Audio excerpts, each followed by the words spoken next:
Hello, everyone, and welcome back to Queer Ultimatum, Season 2, Episode 5. This is called Behind Closed Doors. Let's see what happens. Well, I don't know if I can, they're getting nasty, okay? That was some heavy breathing sounds, girls. And by them, I mean Mel and Dana. I obviously feel terrible about like how things happened, and I'm sorry I made you uncomfortable, or like, where I'm frustrated and hurt is like I'm owning up to my actions and you're not taking accountability for like any of your actions, and that's— Oh my God. Okay, heart swallow. This is Kyle and Pilar. And basically last episode, Pilar made a move on Kyle. Kyle said no. Pilar continued the move. Kyle said no. And they end up having a consent conversation, basically. This is already rubbing me the wrong way. And again, I know we're watching an edit. We're not seeing the full context. We don't know what's missing. But I wonder what Pilar means by you're not taking accountability. But I would just like to say, given the edit, I don't like Pilar's tone of voice. And for her to say, like, I'm taking accountability, but you're not. Taking accountability comes with like a deep embodied understanding that what you did was like a violation. Meaning, when you know you've done something wrong, you're not waiting around for other people to say what they've done wrong. You're just saying, what I did was wrong. Period.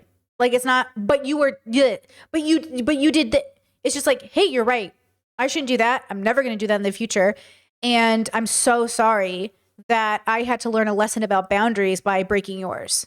Right? Something like that. I hear you and I understand. And I do take accountability for what happened, giving mixed signals and stuff that like wasn't you, that was me. Okay, so basically it's a mixed signals conversation. You know, it's funny, I discussed this with my partner. I was telling them about the series. I think the reason we were so good about our communication style when it came to consent was because I think both of us weren't interested in, this isn't the right word, but the spontaneity of the romance. We were interested in just like figuring each other out and allowing ourselves to be awkward, allowing ourselves to learn each other for the first time. You know, it's always awkward. Getting to like know the person versus I think Pilar and even Bridget, they have this like spontaneity. They want to like surprise. And so I think that adds to the confusion of like wanting to make a moment versus maybe a Kyle wants the moment to come more organically. It's always a balance of both. You know, sometimes you got to do a little something to make a moment happen. And then sometimes you got to let it happen on its own. Yeah, interesting. We'll see what they say to that. I thought I was communicating like this whole time and like making sure that we were on the same page. And I think, things are getting misinterpreted along the way. I'm sorry if I was really hurt that you thought I was like playing the game. I've been with one person, you feel like I'm some player or something. I fucked up in that way and I'm sorry. Like I see you. Yeah, Pilar's a little too hurt for me. Does that make sense? Like she's a little too offended, or maybe it's just the way she talks, but I don't think she's in a position to be that offended. Given that if you've been in a partnership for 10 years, why are you the one making the move? You would think because you've been in a partnership for 10 years, you'd be a little bit more reserved. So Kyle, who's been in a relationship for 2.5 years, is much more reserved, but the girl who's been with her high school sweetheart for 10 years is more eager to try stuff. Do you know what I'm saying? I feel like Pilar isn't in a position to be as offended given that they violated Kyle's consent initially, brought us to this situation. This feels like a Pilar created this scenario much more than a Kyle did, but maybe I'm misunderstanding it. I don't know. Conflict is like, I'm realizing, hard for me, or like healthy conflict. Yeah, you're very jabby, which I didn't expect from you. You're this like docile, gentle giant that can cut out of nowhere. I'm like, where did that come from? I'm really confused if I'm misunderstanding the edit, but I'm not getting that from Kyle and I don't understand it. And it feels a little bit like people keep trying to steamroll Kyle and walk all over her. And I don't know that that's fair to them. And I think I'm confused by the edit. Do you guys get what I'm seeing? What are you seeing? Maybe I'm confused. I don't know why Pilar is so hurt.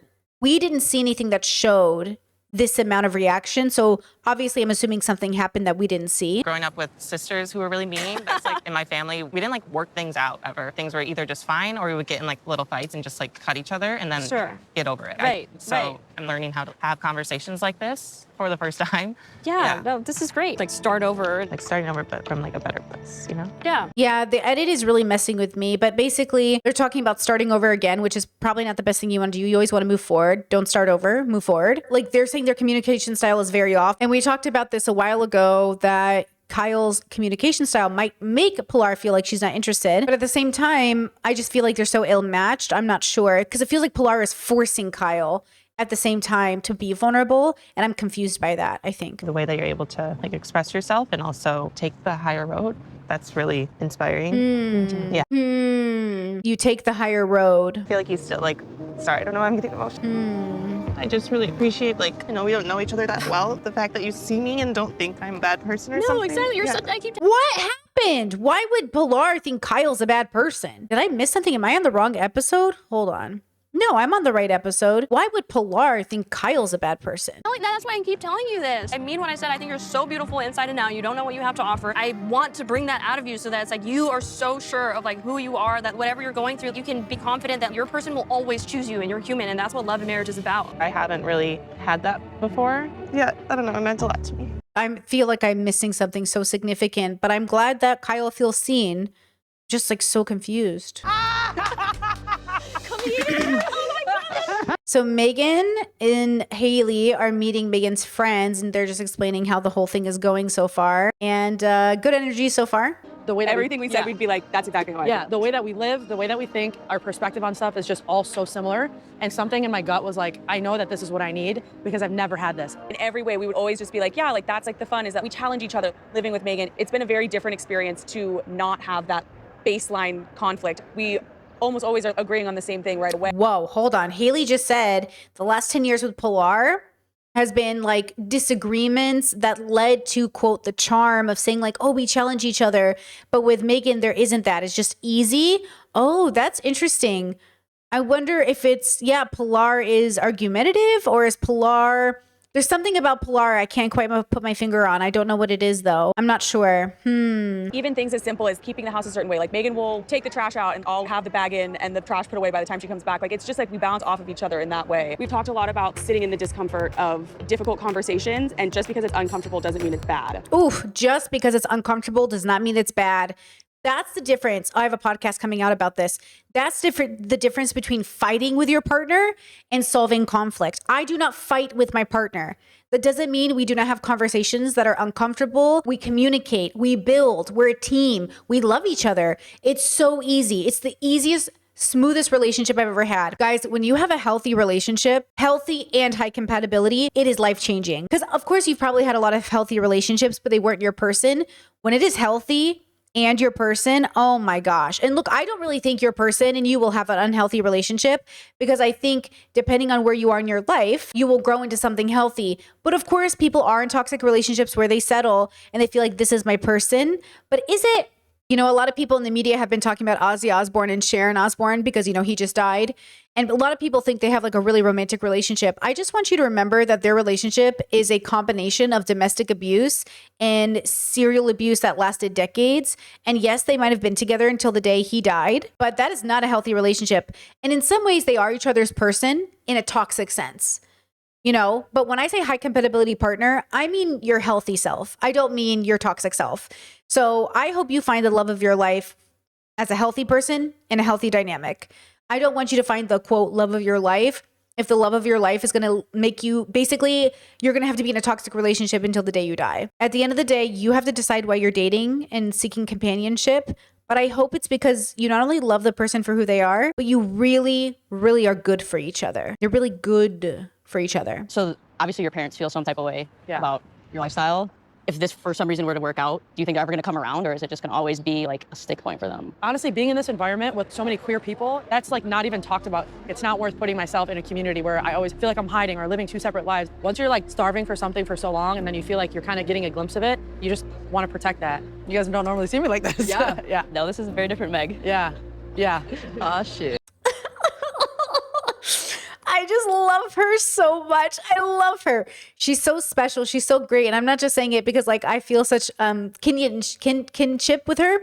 But like people who are who are not close to their families, it might be very different. But I agree with her. Like when you're in a homophobic bubble, you don't even know what you're missing yet. And then when you're around all these queer people and all these like progressive people in a similar way that are similar to you, you're like, oh my God, this is what life could be.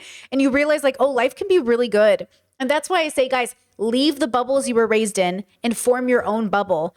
The bubble my partner and I have formed together, because we had our own, but we combined them. It is the greatest feeling in the whole world. Just having your own space and, being so safe and getting to do what you want every day. And Just like it's such a life-changing experience. You want to talk about healing your inner child? Give them a safe space to be. Give them a safe space to live, to go to sleep at night and to wake up in the morning. Because nothing feels better than coming home every day and just being like here at this house. We don't actually come home every day. I just realized I work from home. I'm a YouTuber. But you know what I mean? Like being at home every day, just like this is our space. It's us together. That's really what the home is though. It's us. It's me when I'm single or them when they're single, but it's us together. It's just such a good feeling. Yeah. And I love my family, but they don't consistently create that safe space because of their homophobia. Honestly, it does make me feel like there could be potential there. Guaranteed, I can never have Megan out of my life. We are so lesbians. This is such a lesbian queer show. So earlier, Dana and Mel were like, we definitely have to be in each other's lives no matter what. This was like from the last episode.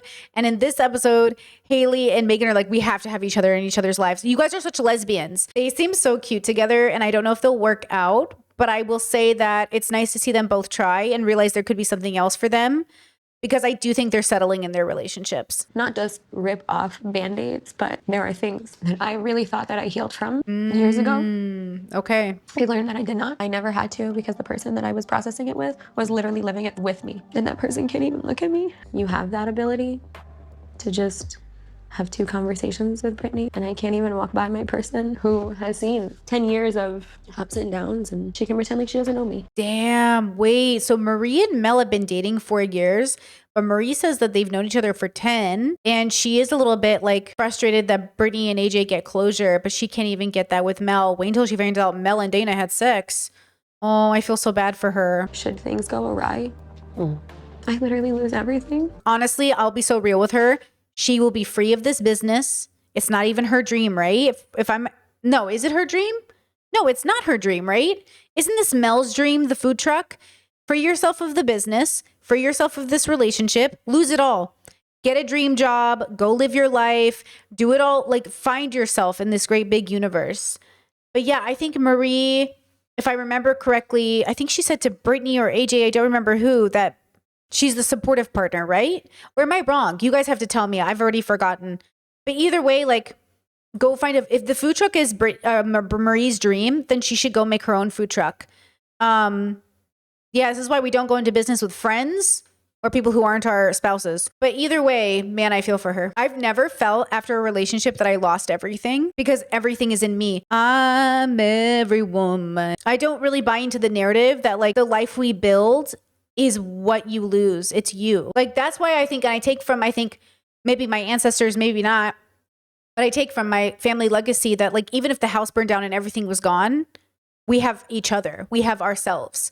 And I think I really hold dear to that narrative. I think this is a trap. I think it's sort of a trap we build into, that we think our house is our life, or our things are our life, or like, we don't understand that things end. Life ends. You can't hold on to life. It ends. So the life you build for yourself is important. It's okay to grieve and mourn and feel a loss, but it's also okay not to feel shattered by it as a whole person. It's okay that you don't burn down just because the house did, but it's okay to feel stressed that the house burned down. That's pretty stressful. Does that kind of make sense? Stress is stress is stress. Life is life is life. Sacrifice is sacrifice is sacrifice. Suffering. But don't lose yourself, because you are more than your house. You are more than your relationships. You are a lot of other things than just the things that are in your life, you know? I want you to try to do the same, because it's more important that we take this time very carefully now. My main concern is my wife. I care about you, but you just have to let me in. There's a reason why you chose me too. I don't fault you for any of it. Just envious, I guess. We come from very different backgrounds. People don't look at me and think, she's a victim of suicide, whatever. Like, people don't look at me and think that shit. Oh, you only talk about your dad. Yeah, I do. Oh, da. Do you really want to know? I mean, there's so much that comes with that, right? Like, you never get over it. Hey girls, it's Editing Brittany. I just want to make sure we pause and utilize some compassion here.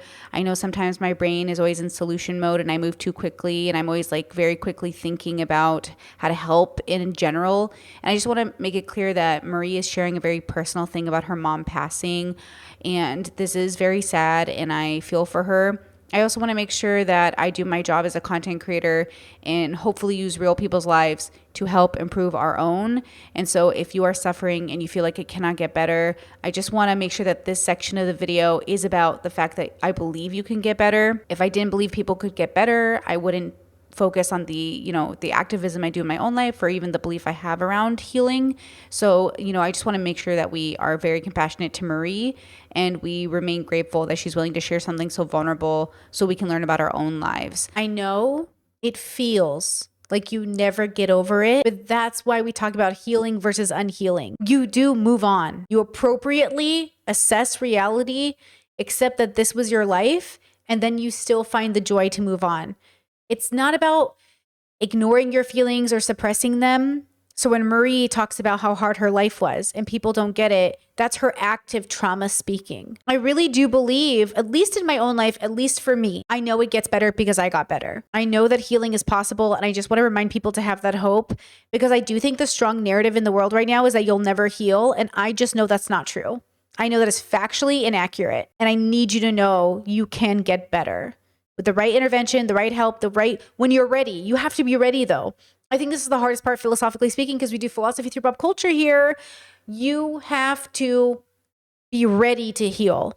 It's really interesting how sometimes we're not actually ready to get better. We want it, but we don't need it. And when we need it, maybe that's the time we make the effort.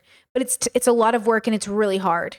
Okay, so when she says like you never really get over it, you do, because it's not about getting over something. It's about having an appropriate relationship with it, allowing it to be what it is. Everyone has a story. The question is like, what is your story and how are you going to have a good relationship with it? It doesn't get easier. Damn, she just said it doesn't get easier. It does.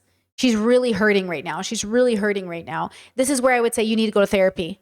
You need a therapist to help you through this because it does get better. I hid from that for years and that shit just creeps up in all these spare moments that I have. Maybe she meant to say, maybe she means in this context because she's running away from her past. It comes back to haunt you. It does, which is why you have to heal. Because if you don't heal, it will come back. In the beginning, she said, I thought I was healed from this stuff, but I wasn't. Exactly.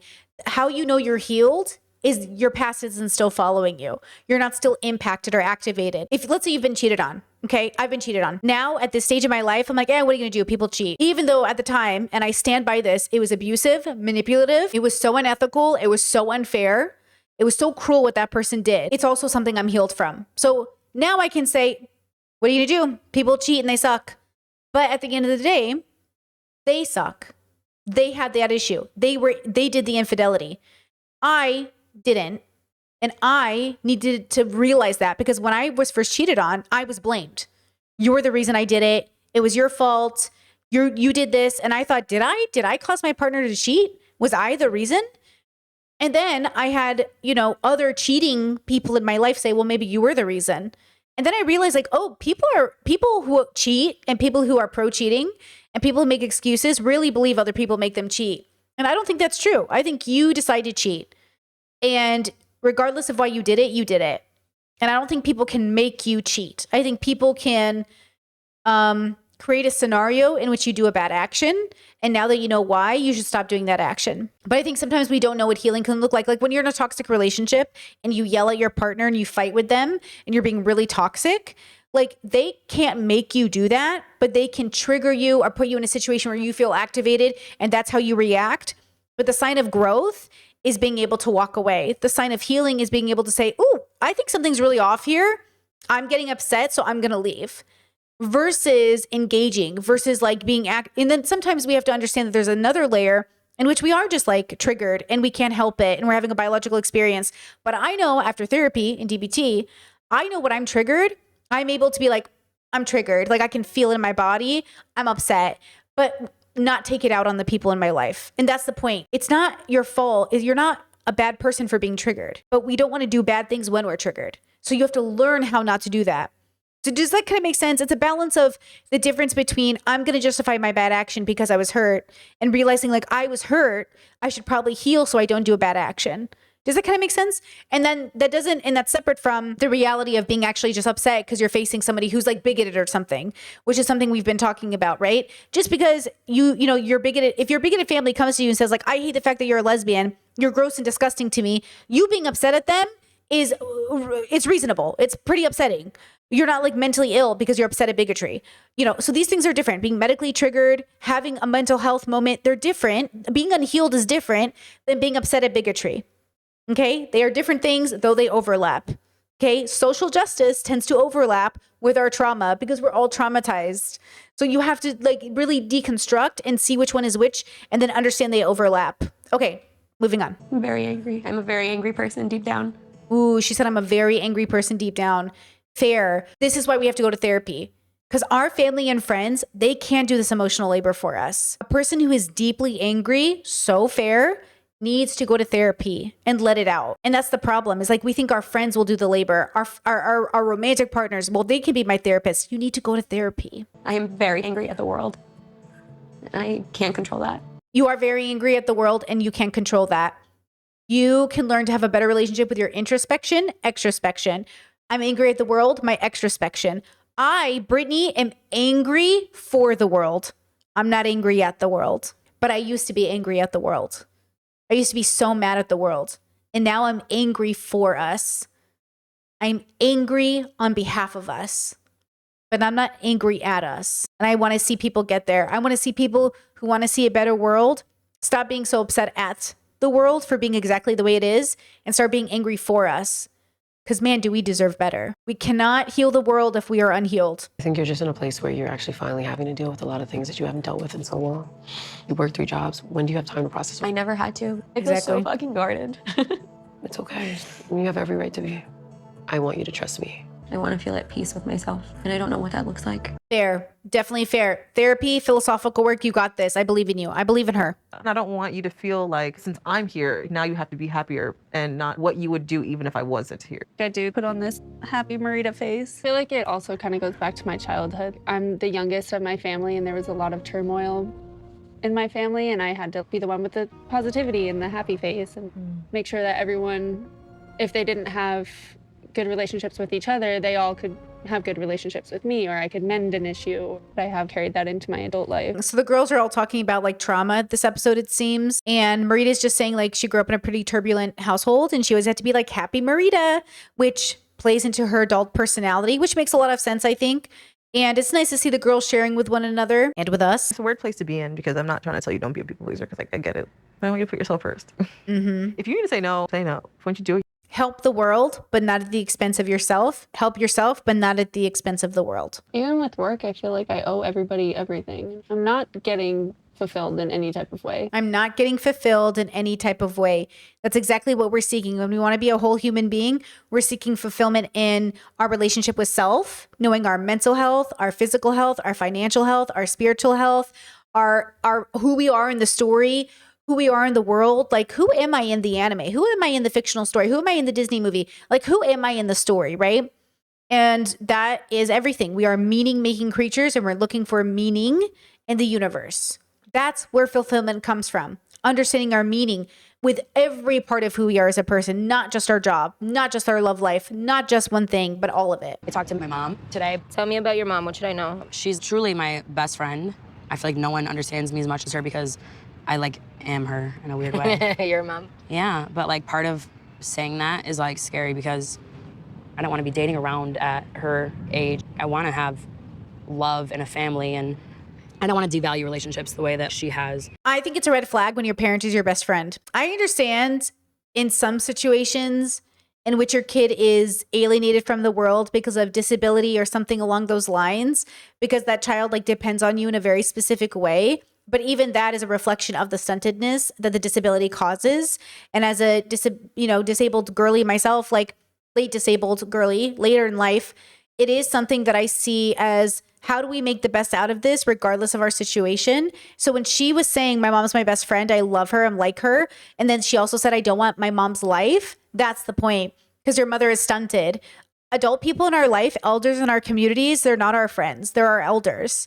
Yes, we can be friendly with them, but they're not our peers. For me, a friend, a real friend, like a best friend, is your equal, is your peer. And my parents are not my equals. They're my elders. They're not better than me or worse than me. They're just like in a different category than me. So I adhere to a bubble in which like I am not friends with the elders, right? It doesn't make sense. And so I'm not surprised that Dana then followed it up with saying her mom was basically like stunted. It just feels like, oh, you made a kid to have a best friend. That feels toxic. Or when I was a professional nanny, this woman I worked for, a very nice lady, but stunted, said, oh, I couldn't find a man, so I made a man. Like, yeah, if you have children to fulfill the role of a missing romantic partner or your best friend, you're stunted. And that's what it sounds like when people say like, oh, my dad is my best friend, my mom's my best friend. That feels like something went wrong. But if you made it in a cutesy, like we're friendly way, that's fine. But you know what I'm saying? Like, I don't know. It's like a boy mom, girl mom thing. Like, or I'm a boy mom. I'm a bit suspicious, but you know, whatever. No, most people like, my parents had a great marriage. Like, I just like want the same thing they had. Like, I never had that. I had to decide how I wanted to create my vision of marriage, but I think you want the same things that I want. Don't bring me into this. You just haven't. Ooh, Dana does that a lot. She goes, I think you want the same thing I want. You think that I want the same. Yeah, it feels like they're both really toxic and grew up with. Is nobody going to therapy? Is no one going to therapy? I'm exhausted. Is no one going to therapy?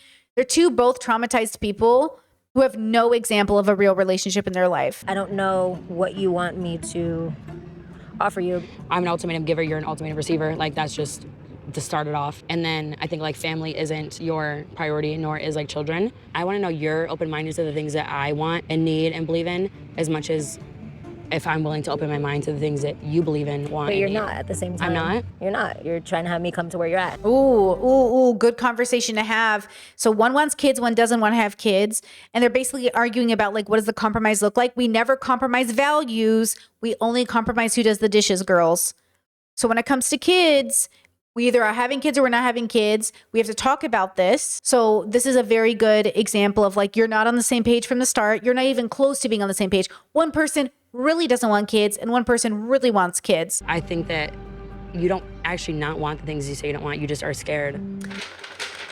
Dana, you can't decide this for people, Dana. You don't get to decide for people that they're too scared and that if they were just not scared, they would want these things. You don't get to decide that. Mel's 27. You don't get to, Dana, you don't get to decide that, 25-year-old Dana. Growing up, let's say like 14, 15, I was always like weird around kids. Like I didn't like holding babies. People show me pictures of babies and I'm just like, you know, whatever. Like, okay, next. Oh my God.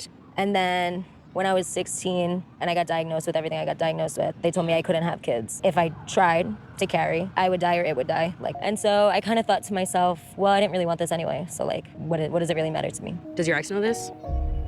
What does your ex know what? So Mel just shared a story about when she was diagnosed. So she never really wanted kids. She was always weird around kids. Guy diagnosed and was told that if she tried to carry, either she would die or the baby would die. And then Dana said, does your ex know this? And she said, no. Know what? The medical thing or the story or how she feels? I don't get it. Nobody knows it, Dana. Nobody knows it. Well, we all know it now because it's on TV. God. Why have you never told her? She's never hounded me for kids. That's the thing. I just know she wants it. She's never hounded me for kids. I just know she wants it. Man, see how people keep you settled in a relationship? If you love somebody, you shouldn't keep them trapped in a relationship, you know, where you can't offer them things. I think that's what's so sad about dating is that people are really willing to keep you locked into a relationship where they know they're not good for you. And I really wish we were healed enough to let people go. Nurturing, she's caring. She was like one of those people who was born to be a mother. You could just feel it. Yeah.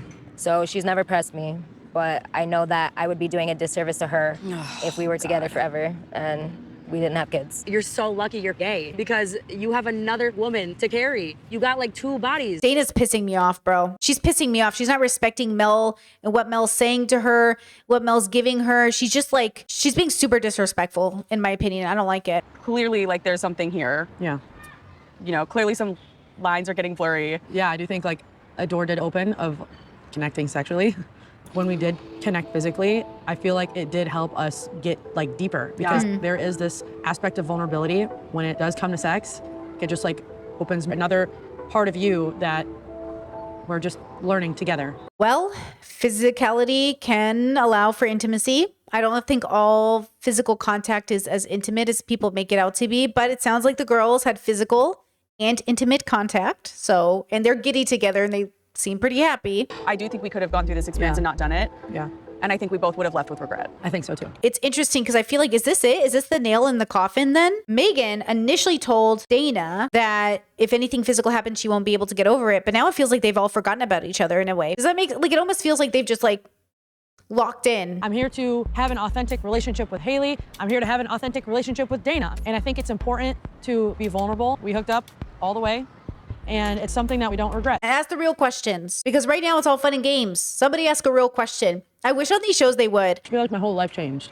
Agreed. This is sparking something new that I've never had Megan had a bubble pop. So Megan's like, it's kind of sad that basically everything changed. But it's not when she met Haley, it's when she allowed herself to think of a life without Dana. Because remember in the beginning, she was really emotionally entangled, almost codependent with Dana.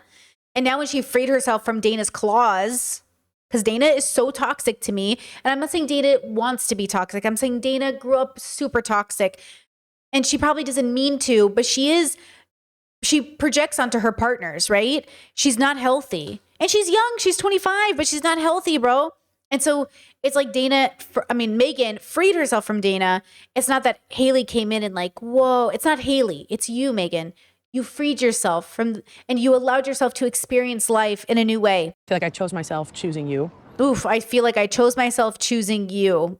I really love that sentiment. I feel like we choose ourselves when we choose our values. I feel like when I choose my values and my values are hopefully good and updating and always deconstructing, it allows me to continually make the right choices, even if other people in my life can't follow me. I know I have to go down the path that coincides with my values. And that's why I talk about values so much, because for me, they really put me on the straight and narrow about how to be kind and compassionate and how to treat people and how to show up for people and how to build community around people and all of that, you know? All the drama. Yeah. Dana's mother. Okay. Yeah, she wants the drama. I just want to know like the good stuff. So Dana's mother and Dana's sister. Okay. So Dana and I are in a trial marriage. I think it's going pretty well. That's really good. Yeah, right? I'm glad we're so similar. Yeah. Like she's spicy like me and like hard-headed like me and like stubborn like me, and the way that I was able to get so close to her so fast is like still like mind-blowing to me. And just talking about my emotions, I hate that shit. So scary to think that she's just gonna be. She's so Tana coded. Isn't she so Tana Mojo coded? She sounds like Tana. They move like Tana. The trauma in these people's lives, huh? We really are all suffering under the weight of the work our parents did not do to heal their own trauma before they had us. And here's Dana wanting kids before she's even healed. This is the most traumatized woman in the world, and she wants to raise babies. Jesus Christ. You're ready for the next step, and I know you guys love each other, then, you have to figure that out. Yeah. God, like, what's going on with her? Is she okay? Just couldn't take it anymore, and I call her. Megan, please just tell me. You say that. I don't even know who I'm talking to right now. How could you do this to me? You're treating me like I'm nothing. Who are you? Because you're not the person that I came here with. I thought I was gonna marry you. I'm so disappointed in you too. I don't think I've ever fallen apart like that.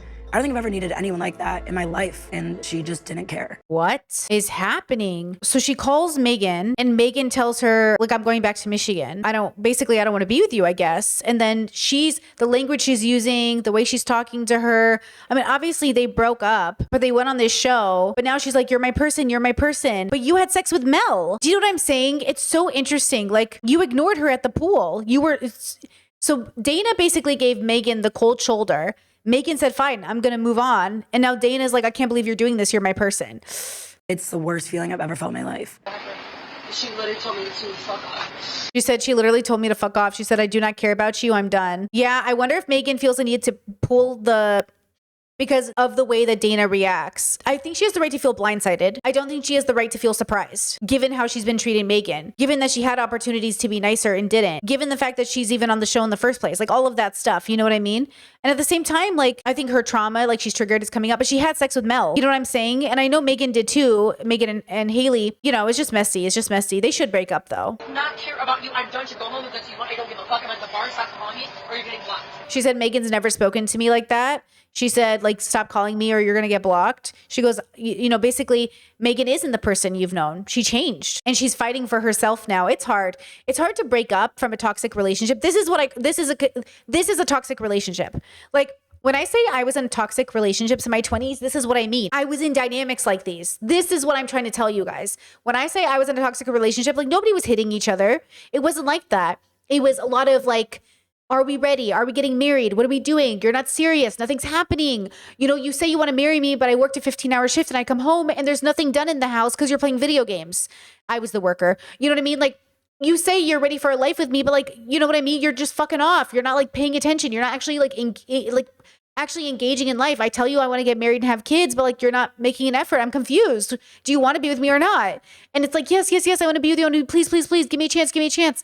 And then nothing ever happened. So eventually you have to like break off, or in the other way, it's like, you don't understand me. You're toxic. Like, Dana projects a lot. This is what I mean by toxicity. It's not healthy. there's not a real, like a deep adult understanding of like, we're going to do life together. We're going to bring kids into the universe. Like, this is serious. And I think you have to be the right amount of healthy to take unionship and companionship serious enough to avoid these things. No, I can't breathe. I cannot breathe. I feel like I'm gonna die right now. She said, I feel like I'm going to die right now. Yeah, that's interesting that this is her reaction given everything that led up to this moment, except to say that that's the trauma. Hi, baby. How are you? She makes me feel like I am her wife. Like I'm there. Like I am always going to be her first priority. I'm not saying Ashley doesn't do that, but she needs to do more of that. Okay, so the ultimatum getters are all in a group together and hanging out. Brittany is more attentive. I hope whatever she's learned from you, Marita, that she can put back into like us, because that could be like the it factor for me. Yeah. Oh yeah, I forgot that the girls are going to do 3 weeks together after this. So AJ just said, I hope whatever Brittany learns with you, she can bring it back into our marriage. And then in my head, I was like, why? Aren't you guys breaking up? But no, I forgot. They're going to come back and do 3 weeks together. Now we're going to the ultimatum givers. I feel like all of us resonate because we are Right, all we the all ultimatum do. givers. Yeah. So, Yeah. It's just like, why am I not good enough? That's how I feel in and our it's not that relationship. you're not good enough. You're good enough in your own way. It is, and I know exactly what she expects. It is top. And I'm not saying you guys don't belong together, but either it's gonna take a lot of work or just they're gonna be like, oh, I'm settling. Like, it's just you have to somewhere meet in the middle. They're talking about settling and whether you're doing enough and what it feels like. I do think it's very easy to love the right partner, but that doesn't mean that you don't also have to talk about those differences in how you see affection. How are you guys? Oh my gosh, like, how's your life? How's it going? It was really, really hard the first week. AJ wasn't exactly feeling the same things I was, right? Like, how so? I was not speaking to my ex, Mel, but you guys were talking, and that was really hard. It was a hard pill to swallow. AJ made a commitment to you in this experience, like we all did for somebody here, to be your support system in this with you, and you were robbed of that. She wasn't supportive, even though you guys were living two different like struggles, I guess? How can you be supportive if we're living two different struggles? It was a very lonely road at first. I had to find myself very quickly. Yeah. And like literally I lost my shit doing it. Okay, so there is a deep misunderstanding happening between Brittany and AJ where I don't know why they don't get what a betrayal that was for AJ to go get closure from Brittany and to leave Marie out of it. Like, I don't understand how you're not getting that. And at the same time, everyone is so traumatized. Holy shit. This is like a group of just wounded women. We need to go to therapy, people. I cannot say that enough. Therapy helps you with your mental health, guys. Mental health. Philosophical work is in relation to. But this is why you guys have to talk about what am I being triggered by and how do I bring my values into this if I even have it in the first place, right? Like, what values do Brittany and AJ have that say you can go behind Marie's back and like see me and sneak out of the house and, you know, da-da-da-da. Like, what value system is that?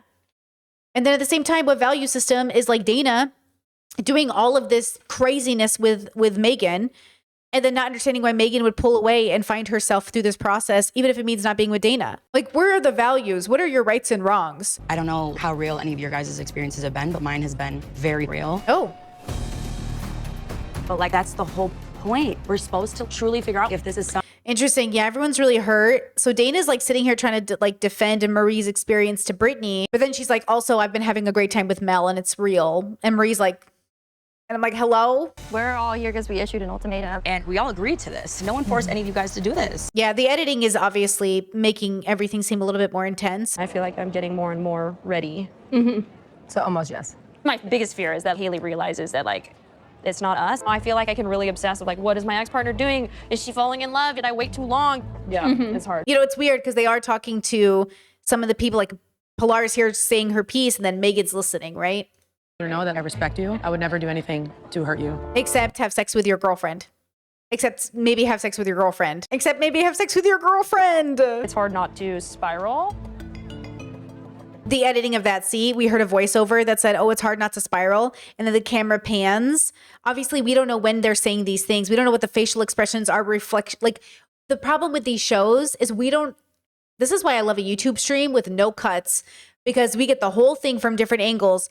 This show is so manipulative. We don't even know if that's what Megan's expression was in response to. What do you mean? Like me not acknowledging her? Doing what I'm supposed to do? Because we saw you at the pool. If I see any one of y'all, I say, we don't need to have a 5-minute conversation. I had the same experience. But yeah, just saying hi. Yeah, that's hard. And especially for somebody that you've known for 10 years. Like, I could never imagine that because she went through 2 weeks of hell and could not focus on our relationship. For me, when I see Dana and she can't even like look at me, I didn't come here to run off in the sunset with anybody else. I came here to supplement my own relationship. Damn, I can't even get a hello. That really hurts. Can't acknowledge me. I'm not gonna sit there and run after this person like a puppy dog. So now they're fighting about the way they were treating people, but Mel's getting defensive. And then she said, if she needs you, are you always there? Context, what does that mean? Are you always there? Yes. Every time. I mean, I don't think anyone's perfect. If my partner reaches out to me hysterically and needs me, I'm there. Yeah. I would answer every call. Well, I think Megan's breaking up with Dana. And also she has the right to say, I can't be there. I think we're being a little dishonest because if this was the love of your life, you wouldn't be on the show in the first place. This is toxicity. This is what I mean by being in a toxic relationship.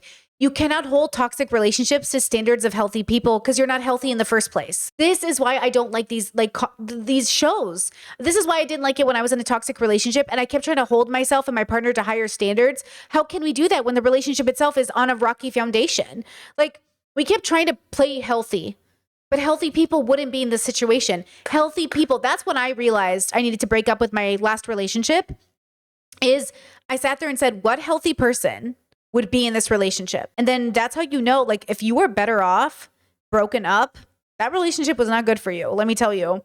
So I feel like it's unfair to hold Megan to a standard that doesn't make sense. They shouldn't even be on this show. I think you guys have punished each other enough. What happened yesterday? No, I mean, yeah, I mean, I don't want to get into it a lot. I feel like I've been hurt a lot. Would you like to talk to me, like privately? I would like to talk to you. Yeah. Megan and I have been having a emotional experience. Are all the girls pretending they didn't sleep with each other? Because Haley just said, oh, Megan and I are having a very emotional, intimate relationship. Is everyone pretending like they didn't have sex? But I recognize that the other option is that the work that we've been doing on ourselves will push us apart. Ooh, but I recognize that the work we've been doing on ourselves can push us apart. Scary thing about healing is you might come out the other side broken up. I think that Megan will always be in my life just because she's had such a profound impact on me. I just never could have imagined that's what I was gonna get out of this experience. To be perfectly honest, as an ultimatum giver, was not what I was expecting. They're just saying like, I'm so significantly impacted by this experience. And that's just like shocking to everybody, which I think is so important to hear, that people are definitely changing. But notice how some people are changing for the better and some people are getting worse. I didn't expect any of the things that have happened to happen. I feel like I've just cracked. I almost left last night, to be honest. I don't know that I have a future with Megan. Why do you say that? Why? Yeah, I was gonna say why. Well, we spoke. She actually just simply didn't give a fuck that I exist. Megan knows how much it takes for me to like ask for help or like fall apart. I don't do that shit. And like knowing that she is like who she is to me, to like tell me that she just doesn't care. Well, maybe you could fall back into Mel's legs since you were so comfortable there earlier. I don't recognize the person I came here with. I feel like Pilar is feeling similarly. If Pilar is feeling some kind of way about the way that I'm acting, I have put my feelings aside for a long time. I don't want to be a tyrant to Pilar after this, but I just want to meet in the middle a little bit more. Yeah. Dana, I think that this is just how Megan wants to deal with it. I know that you guys had a conversation. I was not present for it. I didn't hear See, like, I don't believe that though. I am telling you, I've known this girl my whole life. I did not recognize this person. So Dana's gonna blame Haley for the influence. So it's not Megan's, she's not seeing Megan. She's gonna say Haley's the reason you're acting this way. I literally was like, is this Megan? Like, I genuinely, I misread you, and I'm a little confused on what your intentions are. Why is Megan, like, fueled by anger? From what Megan's been hearing, you've been taking the experience very seriously. And the fact that you guys haven't been speaking, I think that neither of you were assuming good intent from the other. I'm sad that she's just going in opposite direction. I don't think it's fair to say that she's reverting. Like, she's done so much work. She is resenting me and hating me. It's like, oh my God, you guys were right. This season's crazy toxic. Holy shit. Ooh. Your own brain playing tricks on you? No, Ooh, is that your own brain playing tricks on you? Yes, ma'am. Talked to her and that she confirmed everything I said. She was like, go home, have a safe flight. I'm sorry, Haley, but like, what has she learned? Because she's actually like digressed in my opinion. She's making a ton of growth. So I see Megan as growing because she's finally like picking herself, and Dana sees it as not growth because she's not picking Dana. Dana's toxic as fuck, bro. Speaking as her trial wife, Dana and I are very similar in a lot of things, and that's why we chose each other. What she explains to me is that she's there for you a lot, and you are always her person. She loves you, she relies on you, she needs you. And I know that she felt yesterday she really needed you, and you didn't show up. And I want you to understand what the difference is because it's important. When I feel like I need help, I will ask for help. And you know she doesn't do that. And she doesn't do that. She didn't initiate a conversation saying, I'm going through a really tough time. I need you to show up for me. I don't know what to do. It's, I'm breaking up with you. I'm going home. This isn't for me. I don't want to marry you. It's like, why would I even think that you would need me in this time when you're just telling me this? Oh, wait. Pause. Rewind. I'm breaking up with you. I'm going home. This isn't for me. I don't want to marry you. Wait, I thought, oh, wait, is she saying that that's what Dana said to her? But I thought that's what Megan was saying to her. Is she saying Dana said that to her? Like, why would I even think that you would need me in this time when you're just telling me this? I want to know who in their right mind would think that. You know her though. You know. Yeah, but you know what? But here's the thing though. Just because I know it doesn't mean that I'm going to enable it. Exactly. Just because I know my partner's toxic doesn't mean I have to enable it. And toxic people have a really hard time with this because they make you feel guilty for not enabling them. But wait, now I'm remembering that conversation at the window differently.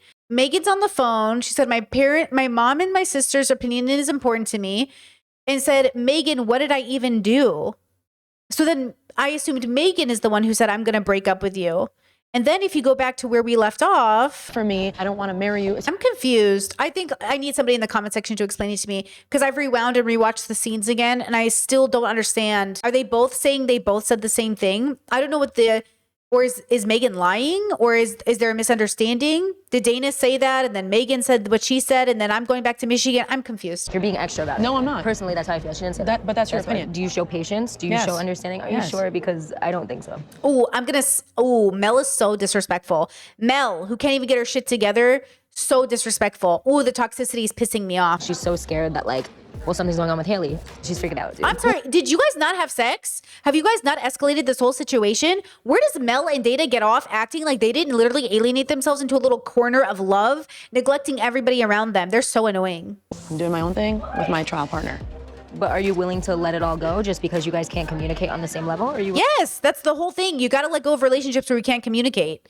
What do you mean? Are you willing to let it go if you guys can't communicate? Yeah, girl, that's kind of the point of dating. We should bring back dating is to see if I want to be with you instead of dating is I'm with you. I'm so sick of people moving in with people they're not even compatible with, myself included, just to end up breaking up. We need to start just dating to see if I even want to be with you in the first place. Willing to work on that during your 3 weeks? It depends on Dana's growth. I mean, honestly, from yesterday's conversation, it put a really bad taste in my mouth. Yeah, Megan's like, I don't know if I want to do this work with Dana the next 3 weeks. I wouldn't want to do it either. I mean, she's probably going to do it for the show, but I wouldn't want to do it. Just want to make sure you're okay. The fact that you're asking me if I'm okay right now, that's crazy. There's obviously a lot of reservations that you and Mel ended up together. I mean, surface level, you and Mel are hot. I don't know what the fuck you're doing. You and Mel were very transparent that we do have connection, that we do have an attraction. We were very transparent from day one about that. But I feel like expect you two as our partners to give us some give us a little bit of fucking trust or benefit of the doubt, goddamn. Give us the benefit of the doubt of what? Didn't you guys do it? What you're doing with Megan right now, giving her the benefit of the doubt. Oh. I was this entire experience until I spoke to her. There's no benefit of the doubt. I heard from the horse's mouth. It physically tears my life apart. Megan, she's my whole existence and being, but I can't live without Mel either. So I don't really know what to do, and I know it sounds so selfish. See, it's been 3 weeks, and she's like, I can't live without Mel. You guys not see how crazy this is? You U-Haul lesbians. You are such a stereotype. You guys need to slow down. I mean, I get it, but also you need to slow down. I mean, maybe they're all having a profound connection because I've definitely met people and known right away they were going to be important to me, but also slow down. Whatever capacity it is, I just need her in my life. I haven't had the safe space that she's given me in so long. Yeah, but okay, so if they don't end up together, does she think she's going to be her therapist and her best friend or something? If Mel goes and gets up with Marie again, do you think Marie's going to want Dana in her life? Be serious, guys. If she's gonna come back to me and she says, I'm in love with Dana, okay, I can't do anything about that. Yeah, that hurts and that stings, and maybe that isn't the case. I don't know, but that's not a conversation you and I are going to have. It feels like Dana's so traumatized. She keeps going to everybody else to do her emotional labor. Marie's like, hey, why are you coming to me to talk about my ex? And I think that's really good boundary setting by Marie. Are you okay? Yeah, actually, I would regret not saying this to you, and I don't know if I'm gonna have another opportunity to say this. Jesus Christ, okay. I'm just not trusting where Dana and Mel are at. Marie's really kind of maybe disassociated a little bit. She's got this far away look in her eyes. Can't blame her. It's a really crazy situation. I don't know. It's hard because I feel now we're just say it. I've heard that they've been much more romantically involved than they're letting on. But so have you and Megan. So there's lots of receipts. Oh, receipts. Anything that anybody does is going to come to light, no matter what it is. I mean, it's going to come to light because it's on Netflix, baby. I don't really know how to take that right now. I'm sorry. Don't be sorry. Oh, yeah, I hate that. I really hate how toxic this is. It's draining, isn't it? Haley came up to me and she basically told me that she has proof that Mel and Dana are fucking. And this is, mind you, the last 5 minutes. And I'm really angry. The fact that I can feel the way that I felt while she's playing house. Fuck that. Yeah, that's really upsetting. That's really upsetting, Fact that Dana sat next to me. Am I an idiot? Exactly. The fact that Dana was trying to talk to Marie and trying to talk good about her. The fact that Mel is lecturing Megan when she knows You know what I mean? Like, what are you all? Get off your high horses, people. No, I think Mel and Dana are the most toxic of the bunch and the least interesting to me in that regard. Like, everyone else has so much potential to be better and deal with their stuff, but Mel and Dana need a lot of therapy. I mean, we all need therapy, but they need a lot of therapy. How did I not well, we're gonna find out because I'm literally not going to bed tonight without talking to Mel. Oh. I'm not. Okay. I'm not sitting on this. I need to know. Like, immediately. Yep. You have every right. I will literally fucking go on every single floor screaming her name. Uh-oh. Okay, maybe don't do that. I will find her ass. Yeah, she's a little Marie. We're a little angry. We should be calmer. We shouldn't do things when we're angry or afraid. Okay, everybody, calm down. Meditate, then handle things. But yeah, this is like our girl is angry. Okay, that's the end of the episode. I'm going to leave it here.